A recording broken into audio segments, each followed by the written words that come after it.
This is part 2 of the image of the beast. In part 1, we see the description of the beast according to Daniel the prophet. In part 2, we will see the description of the beast according to John the Revelator. Let's look in Revelations 13 verses 1 and 2. And it reads this. And I stood upon the sand of the sea, and saw a beast rise up out of the sea, having 7 heads and 10 horns, and upon his horns 10 crowns, and upon his heads the name of blasphemy. And the beast which I saw was like unto a leopard, and his feet were as the feet of a bear, and his mouth as the mouth of a lion. And the dragon gave him his power, his seat, and great authority. Now the 7 heads represent the 7 mountains upon which the Vatican City sits. The Vatican City is also symbolically called a woman, as in Revelations 17:9. It reads this, And here is the mind which hath wisdom, the 7 heads or 7 mountains on which the woman sitteth. Now, the leopard is known for its bloodthirstiness and cruelty, and it is the symbol of fierce, tyrannical power. The bear is the largest and most powerful carnivore that exists. It derives much of its strength in its feet. And the mouth of the lion is made to seize its prey. The lion is claimed to be the most efficient predator in all of the animal kingdom. Now, the description is the composite nature of the bloodthirstiness, the strength, and the ferocity that symbolizes Rome itself. In Revelations 12:9, it talks of the dragon.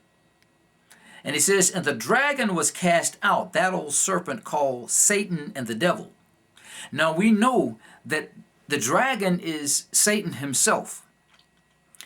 And when we see in this particular verse 2 of Revelations, when it says, And the dragon gave him his power, his seat, and great authority. The dragon there is a similitude of Rome. Daniel and John were speaking of is none other than the Roman Empire. Now, the little horn that sprang up that had the eyes and the mouth of a man is speaking of the Pope, the leader of the Roman Catholic Church, the papacy itself.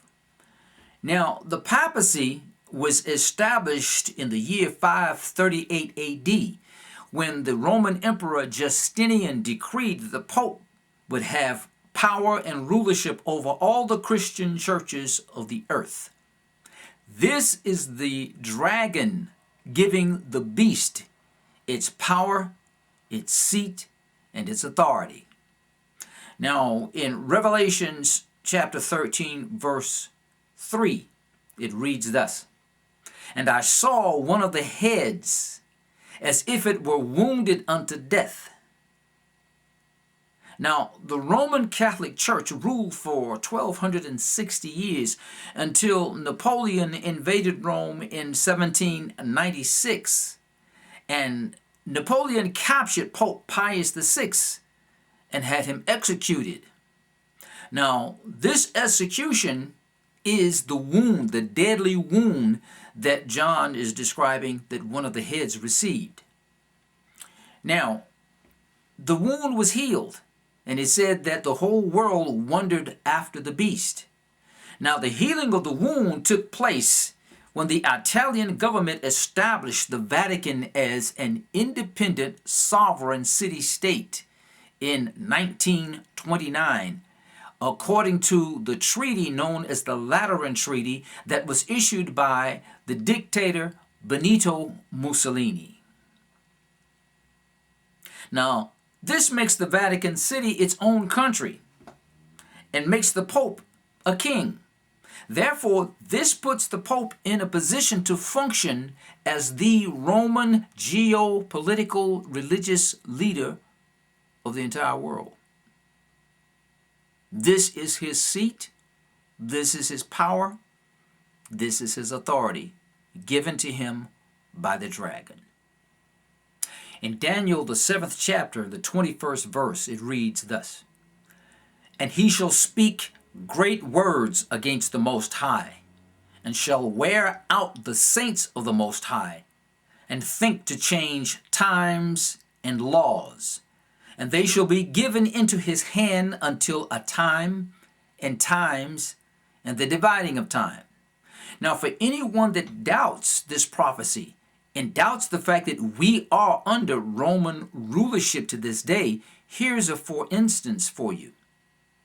The world's time was ruled by the Julian calendar, instituted by Julius Caesar in the year 46 BC. We are presently under the Gregorian calendar, invented by Pope Gregory the 13th. Now, Revelations 14:9 says this in its first statement: "If any man worship the beast and his image."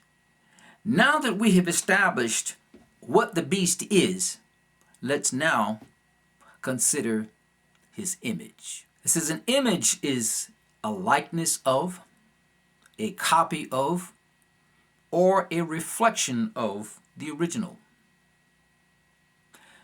Now, the first scripture where we see the word image, it is in Genesis chapter 1, verse 26, and it reads this: "And God said, let us make man in our image and after our likeness." Let's look in the book of 1 Peter, the first chapter, verse 16, and it reads this: "Because it is written, be ye holy, for I am holy." Now, let's look at the book of Leviticus, the 19th chapter and the 2nd verse. And it says this: "Speak unto all the congregation of the children of Israel, and say unto them, Ye shall be holy, for I, the Lord your God, am holy." The saints of the Most High were created by God to be the perfect reflection of him in the earth. Okay.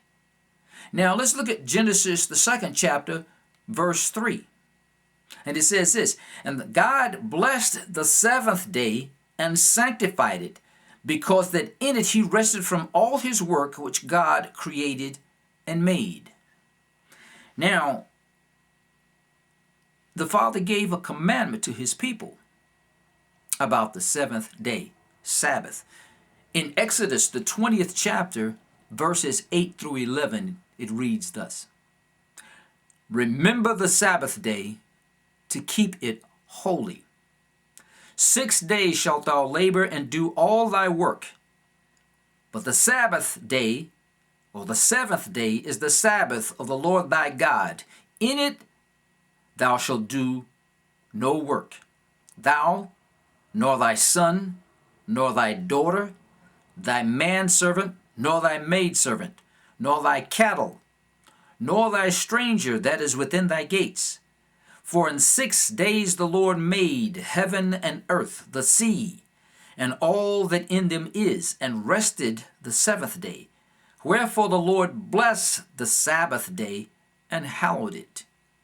Now we are commanded as his people to keep the 7th day. Why? He said he made it holy, and he is holy, and he said that we are to be holy as him. We are to be the image of him in the earth. Let's take a second look at Leviticus, the 19th chapter and the 2nd verse. "Speak unto all the congregation of the children of Israel."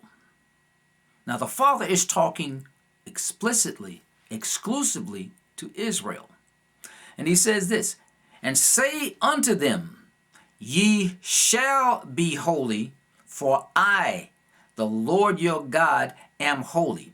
The Father here is not making a request for you to be holy. It is a command. He says, ye shall be holy, for I, the Lord your God, am holy. Now let's look at the contradictory nature of the beast and see him exercising his so-called authority. In Catholic record, it is known as this: Catholic Record of London, Ontario, September 1st, 1923. This is what it says. Sunday is our mark of authority. The Roman Catholic Church is above the Bible, and the transference of Sabbath day observance to Sunday is proof of that fact. It also states this: the Pope has the power to change times and abrogate laws, and to dispense with all things, even the precepts of Christ. And this is according to what is called Decretal de Transatlantic Episcop.